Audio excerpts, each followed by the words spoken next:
Hello दोस्तों, आज की इस वीडियो में आप लोगों को बताने वाला हूं कि आपके पास अगर Vivo S2 5G फ़ोन है, इस फ़ोन को आप अगर सेटअप करना चाहते हो यानी कि नया-नया फ़ोन लाए हो और चालू करना चाहते हो, तो कैसे कर पाओगे? तो सबसे पहले यहाँ पे स्टार्ट लिखा होगा, इस पर क्लिक कर देना है।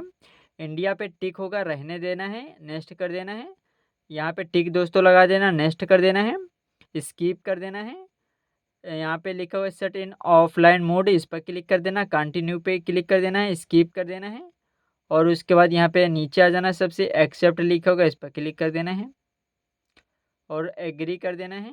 और यहाँ पे देखोगे नेक्स्ट कर देना है और यहाँ पे लिखा होगा don't have Vivo account forget, ठीक है, इस पर क्लिक करके इस पर क्लिक कर देना है और नॉट नो पे क्लिक कर देना, ठीक है। यहाँ पे स्किप कर देना है दोस्तों, स्किप लिखा होगा, नेक्स्ट कर देना है और थोड़ा वेट करना है। यहाँ पे इस पर क्लिक कर देना है। ये आपका फ़ोन दोस्तों सेटअप हो चुका है। जितने ऑप्शन होंगे अभी सारे के सारे आ जाएंगे। देख सकते हो यहाँ पे दोस्तों सारे ऑप्शन आ गए हैं। वीडियो अच्छी लगी हो तो वीडियो को लाइक एंड चैनल को हमारे सब्सक्राइब करना ना भूलें।